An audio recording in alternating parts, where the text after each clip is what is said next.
Et notre invité ce matin, c'est Yann Fontenot. Bonjour. Bonjour. Vous êtes animateur du défi Mets ton compteur à zéro organisé par l'association Élise, basée donc à la Roche-sur-Yon. C'est à destination de tous les habitants lyonnais et l'ensemble de l'agglomération. Parce que oui, il est possible d'afficher 3 fois 0 sur son compteur. Alors tout d'abord, qu'est-ce que le défi Mets ton compteur à zéro? Expliquez-nous un petit peu le principe. D'accord. Je crois que vous avez quand même bien expliqué dans les grandes lignes, mais effectivement, le défi qu'on propose aux habitants de la Roche-sur-Yon et de l'agglomération, c'est d'arriver à afficher 0 sur leur compteur. Alors juste une petite explication, effectivement, ce qu'on demande aux gens, c'est d'afficher 0 en consommation instantanée. C'est-à-dire qu'en gros, qu'il n'y ait plus aucune consommation dans le logement. Et on va se rendre compte que c'est pas si évident que ça.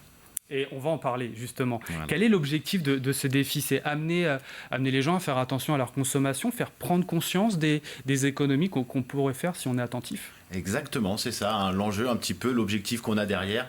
Effectivement, le côté affiché 0, voilà, c'est pour mettre un petit défi pour que ça soit un peu sympa.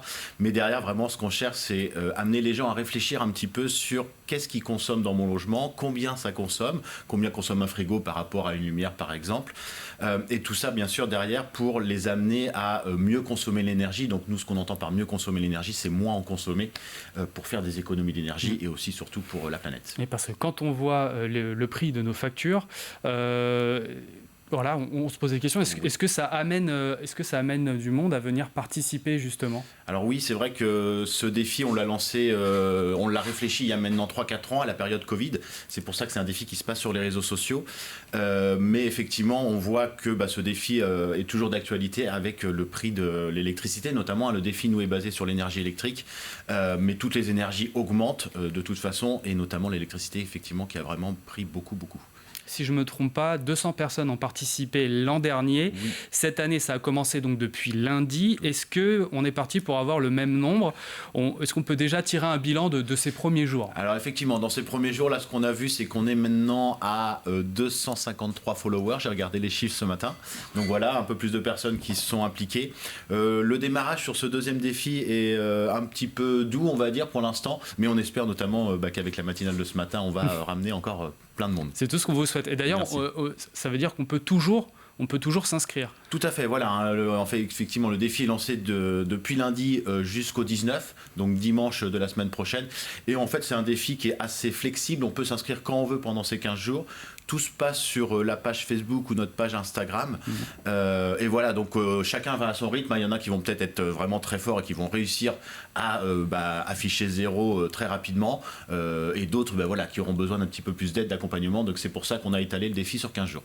Et dans le cadre de ce défi, il y a aussi une partie où vous accompagnez ces personnes-là.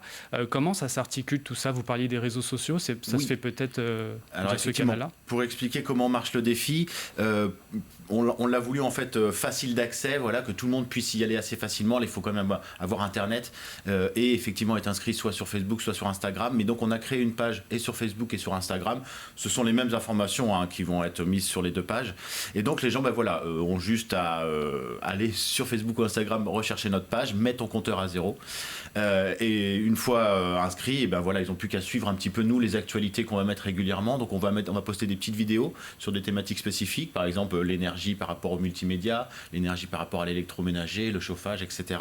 On va aussi amener beaucoup de ressources. Et ce qu'on espère aussi, c'est que les gens justement partagent eux aussi leurs bons conseils, ce qu'on appelle les éco-gestes, parce qu'on fait tous déjà des efforts. Donc voilà, on peut échanger sur nos bonnes actions pour multiplier un petit peu toutes ces bonnes actions, j'ai envie de dire. Quand on pense au but de ce défi, sans aller plus loin, juste on y pense, on se dit, bon, ça peut être simple, mais ce n'est pas vraiment le cas, justement, en quoi afficher 0 sur son compteur peut paraître plus compliqué que prévu. Effectivement, c'est ça, on se dit, afficher 0, ça devrait aller. Alors, je préfère prévenir tous les téléspectateurs, bien sûr, on peut facilement couper au disjoncteur général et on affiche 0, mais c'est pas le but. Mais ça compte pas. Voilà, exactement, ça c'est tricher, c'est pas le but du défi. D'ailleurs, comment vous déterminez ce genre de tricherie? Parce que c'est de la triche. Alors, nous, on fait confiance aux gens, bien sûr. Le but, c'est surtout qu'ils comprennent un petit peu leur consommation d'énergie. Nous, on est là plutôt pour les accompagner, les aider.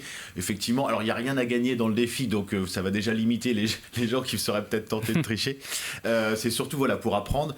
Mais pour revenir sur ce que vous disiez, effectivement, donc il va falloir afficher 0 et c'est pas si évident. Il y a des appareils qu'on se rend plus compte, mais qui consomment 24 heures sur 24. Typiquement, le frigo, la ventilation, ce qu'on appelle la VMC, la ventilation mécanique contrôlée, ce sont des moteurs qui tournent 24 heures sur 24. Et donc, ceux-là, de les arrêter, c'est un petit peu plus difficile.